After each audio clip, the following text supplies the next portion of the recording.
પોરબંદરના બાપોદર ગામના ખેડૂતોને રાણા વાવના એગ્રો ડીલરે નકલી જંતુનાશક દવા થપેડી દીધી હોવાના આક્ષેપ થયા છે। જે મામલે ખેડૂતોએ એકત્રિત થઈ જિલ્લા પંચાયત ખાતે વિસ્તરણ અધિકારી અને ખેતીવાડી અધિકારીને રજૂઆત કરી હતી। ત્યારે વિસ્તરણ અધિકારીએ એગ્રો ડીલરનું લાયસન્સ 30 દિવસ માટે રદ કરવાનું જાહેર કર્યું છે। મારું નામ બળદેવભાઈ જીવણભાઈ બાપોદરા। મેં આ પ્રયોગસર કંપનીની દવા રાણા શિવ ગોરક્ષ એગ્રોમાંથી લીધેલી હતી। મને ડુપ્લિકેટની શંકા જતા મેં પોરબંદર કૃષિ અધિકારી પાસે સેમ્પલ લેવડાવ્યા। એને અમને 28 દિવસનું કીધું તો અમે 30 દિવસ ઉપર રાહ જોઈ। રિપોર્ટ આવી ગયો છતાં એ લોકો સાહેબ એમ કહે છે કે રિપોર્ટની કોપી અમે તમને ન આપી શકીએ। અમને રિપોર્ટની કોપી આપવામાં વાંધો શું? મેં ફરી સેમ્પલ ડબલા મેં આપ્યા, બિલ મેં રજૂ કર્યું, ખેતીવાડી અધિકારીની ઓફિસે હું ગયો, મેં એને હારે લીધા, એ સેમ્પલ લેવડાવ્યું, છતાં પણ મને બિલની કોપી રિપોર્ટના કોપી આપવાનું ના પાડે। માંડવીમાં છંટકાવ કરવાની દવા હતી, પ્રયોગસર BSF કંપનીનો પ્રયોગસર દવા છે અને આનું રિઝલ્ટ ન મળતા મારા ખેત નુકસાની ગઈ છે, ઝાડવા હુકાણા છે અને બીજું 29,250 રૂપિયાની મેં દવા ખરીદેલી છે। એક નંગના 1950 રૂપિયા લીધેલા છે, એવા મેં 15 નંગ લીધેલા છે। દવા નકલી છે એ અમે મને જાણ થતા સ્કેન કરતા સ્કેન ન થતા બીજા BSF ના વિડીયો જોતા મને જાણ થઈ કે ડુપ્લિકેટ હું ખેતીવાડી અધિકારી પાસે ગયો, એ લોકોને જાણ કરી, મેં બિલ રજૂ કર્યું, મારા 3 ડબલા આપ્યા, એ લોકોએ ત્યાં સીલ માર્યું, સીલ મારે 3 ડબલાને અને એક ભરતભાઈને દીધું, એક ખેતીવાડી અધિકારી લઈ ગયા અને એક રિપોર્ટમાં મોકલાવ્યો। એ લોકોએ એ રિપોર્ટ આવી ગયો છે। અત્યારે શું જવાબ આપે છે અધિકારી? અધિકારી એમ કહે છે કે રિપોર્ટની કોપી અમે તમને ન આપી શકીએ। મેં કીધું કે સાહેબ તમે મૌખિકમાં ન આપો તો અમે લેખિતમાં આપીએ કે એ રિપોર્ટની કોપી મને આપો। તો કે લેખિતમાં તમે આપો કે હું મારા ઉપલા અધિકારીને મોકલાવું, એ લોકો કહે ને તો અમે તમને આપીએ, બાકી ન આપીએ। કઈ દુકાનમાંથી લીધી? શિવ ગોરક્ષ એગ્રો રાણાવ। આ એક ડબલું કેટલાનું આવ્યું હતું અને આ કયા અધિકારીએ તમને આવો જવાબ આપ્યો? કયા ડિપાર્ટમેન્ટમાં તમે વાત કરી છે? આ એક ડબલું 1950 રૂપિયાનું આવ્યું હતું, આવા મેં 15 નંગ લીધેલા છે। અને પોરબંદર સાવલિયા સાહેબે મને ફોનમાં એમ વાત કરી કે રિપોર્ટ આવી ગયો છે, કન્ટેન્ટ 00 આવ્યું છે, આમાં જે 333 લખેલું છે ને ઈ અને 167 લખેલું છે એ 00 આવ્યું છે કન્ટેન્ટ, આમાં જે લખેલ છે ઈ। તો મેં કીધું કે સાહેબ મને જે રિપોર્ટ આવ્યો એની કોપી આપો, મને કે તમને અમે કોપી ના આપી શકીએ, અમારા અધિકારમાં નથી આવતો। ના, એનો કોઈ આપણે આઈડિયા નથી। મારું નામ જયેશભાઈ બાપોદરા છે, મારું ગામ બાપોદર છે। અમારા ગામના ખેડૂત બળદેવભાઈએ રાણાવાવ શિવ ગોરક્ષ એગ્રો સેન્ટર પરથી દવા લીધેલ હતી અને તેની શંકા જતા તે ખેડૂતે વિસ્તરણ વિભાગમાં અરજી કરેલી અને ત્યાં સેમ્પલિંગ કરાવ્યું, એમનો રિપોર્ટ પણ આવી ગયો। એ રિપોર્ટમાં જે ટેકનિકલ આવે પ્રયોગસર દવામાં એ રિપોર્ટમાં 0% આવ્યું છે। આ માત્ર ખાલી કોઈ એક એગ્રોમાં થાય એવું નથી, પોરબંદરમાં 100 થી વધારે એગ્રો છે, 100 થી વધારે એગ્રો છે, એમાંથી 90% એગ્રોમાં બાયો પ્રોડક્ટ વેચાય છે, બીજી ગેરકાયદેસર ઘણી દવાઓ વેચાય છે, ડુપ્લિકેટ વેચાય છે, ડુપ્લિકેટ ખાતર વેચાય, બિયારણ વેચાય છે, બધું વેચાય છે। કોઈ અધિકારીઓ કોઈ જાતની કઈ કાર્યવાહી કરતા નથી એની ઉપર। તો શું માંગણી છે તમારી? અમારી માંગણી છે કે આ જે એગ્રો સેન્ટર છે શિવ ગોરક્ષ એગ્રો, એનું લાયસન્સ રદ કરવામાં આવે, એને જેલની સજા થાય, એને દંડ કરવામાં આવે, બીજા એગ્રો પર પણ પૂરું ધ્યાન રાખવામાં, એને પણ દંડ થાય, એને પણ સજા થાય એવી અમારી માંગણી છે।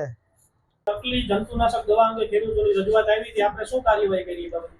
જે રજૂઆત આપણે મળેલી હતી બરોબર, એ અન્વયે આપણા ખેતી અધિકારી દ્વારા રૂબરૂ જાય બરોબર, અને જે કાયદાકીય ટૂંકમાં ખેતીવાડીના જે નોર્મ છે બરોબર, કે નમૂનો લેવો, જે કઈ નિયમ મુજબ નમૂનો લઈ અને એને આપણે લેબમાં જે સરકારી એપ્રુવ લેબ છે ને એમાં મોકલેલી છે। લેબના નિયમ પ્રમાણે એ નમૂનો રિઝલ્ટ આવ્યા બરાબર, હમણાં જ આવ્યું છે રિઝલ્ટ બરાબર। એ અન્વયે આપણે છે ને જે એગ્રોવાળા અને કંપની, કેમ કે કંપની પ્રૂફ કરવું પડે કે આ મારું ડુપ્લિકેટ છે કે જે છે એ બરાબર, નમૂનો બી પ્રમાણિત થયો એટલે એ અન્વયે કંપની દ્વારા કંપનીને પણ આપણે નોટિસ આપેલી છે, એગ્રો દ્વારા એમને નોટિસ આપેલી છે કે બા છે બરાબર, ક્યાંથી લેવા, બિલ બધું રજૂ એને મળ્યું, એમના દ્વારા જવાબ આવેલો છે આજે બરાબર, અને એમના દ્વારા એમની ભલામણ કરેલી છે ખેતી અધિકારીએ આજે, એટલે આજે આપણે છે ને એનું લાયસન્સ સસ્પેન્ડ કરશું। ગોરક્ષ એગ્રો રાણાવાવ, શ્રી ગોરક્ષ એગ્રો રાણાવાવ। એની કહું એના માટે જો અત્યારે છે ને અત્યારે જે પ્રાથમિક જે છે ને અમારા જે લેવલ મુજબ અમે એને લાયસન્સ સસ્પેન્ડ કરી દેશું અને એની કોર્ટ કેસની દરખાસ્ત આપણે ખેતીવાડી ખાતામાં મોકલીશું। એ આવે ત્યાં લગીનમાં છે ને આપણે અત્યારે લાયસન્સ તો સસ્પેન્ડ છે, દુકાન બંધ રાખવાની બરોબર। હવે એ આજે હજી આવ્યું છે જો સાંભળો, મારી વાત એટલે લાયસન્સ સસ્પેન્ડ અત્યારે કરી દેવાનું છે આજે, બરોબર. અને કાલે ટૂંકમાં પછી જે આપણે એનો છે ગવર્મેન્ટમાં મોકલેલું છે ત્યાંથી આવે એટલે એના સિવાય જે સરકારી કાયદાકીય કાર્યવાહી કરવામાં આવશે. એમાં ખેડૂતો ફરિયાદી બની શકે, વિશ્વાસઘાત છેતરપિંડી ખેડૂતો દ્વારા થયા તો એ ફરિયાદી બની શકે, એના જે નુકસાન થયું કોઈ વળતર મળે એમાં કોઈ જોગવાઈ છે નહીં? ગ્રાહક ફોરમમાં જાય ને તો મળી શકે એમને. છેલ્લા 1 વર્ષમાં આપણે કોઈ જંતુનાશક એગ્રોની પોરબંદર છે એની 200 દુકાનમાંથી આપણે કોઈ સામે કઈ કાર્યવાહી કરી હોય, બિયારણ હોય, પછી પેલા ક્યાંય કોઈ કાર્યવાહી કરી હોય એવું કઈ બન્યું છે કોઈ કે? હા, આપણે જો ફર્ટિલાઇઝરમાં એ 2-3 લાયસન્સ આપણે કેન્સલ કરેલા છે, બરોબર. એ પછી નામ કઈ દુકાન?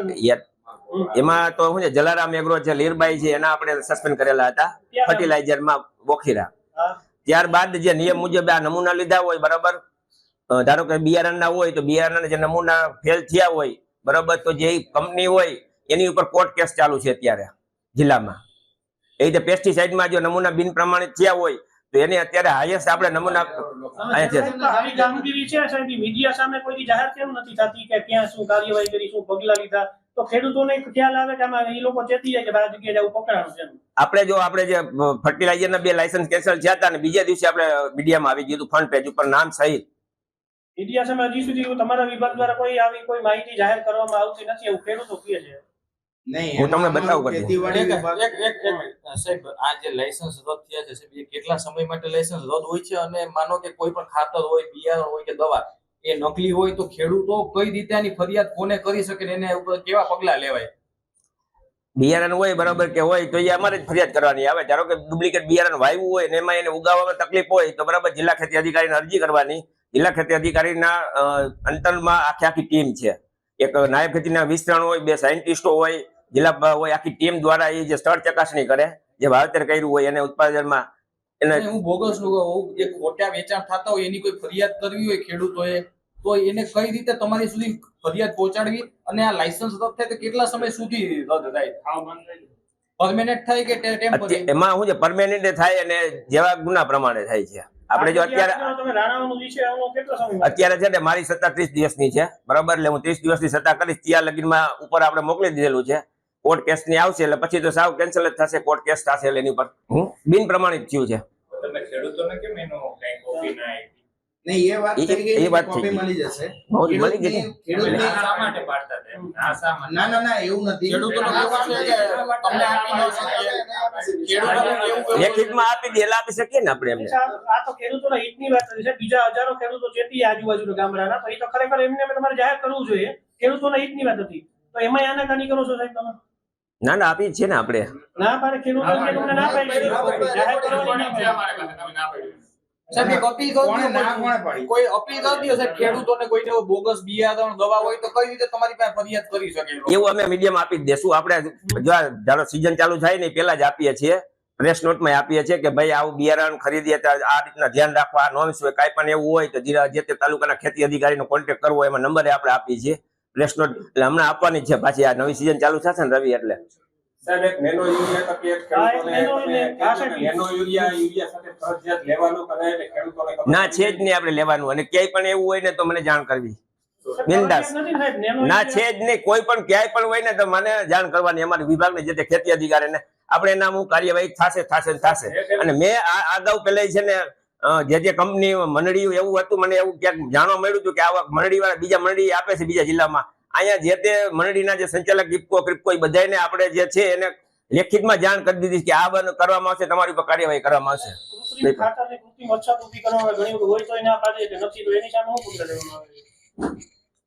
એની સામે તો હોય તો દેવાનું જ છે ને, જાણ કરવી પડે. એ તો અમને ખેડૂત મિત્ર આ કચેરીનો સંપર્ક કરે, નાયબ ખેતી વિસ્તરણ કચેરીનો, કોઈ પણ ખેડૂત સાથે આવું થાય તો. અને સાહેબ આજે ગુણવત્તા નિયંત્રણ સંબંધિત હું તમને એક પ્રેસ નોટ બનાવીને આપું છું.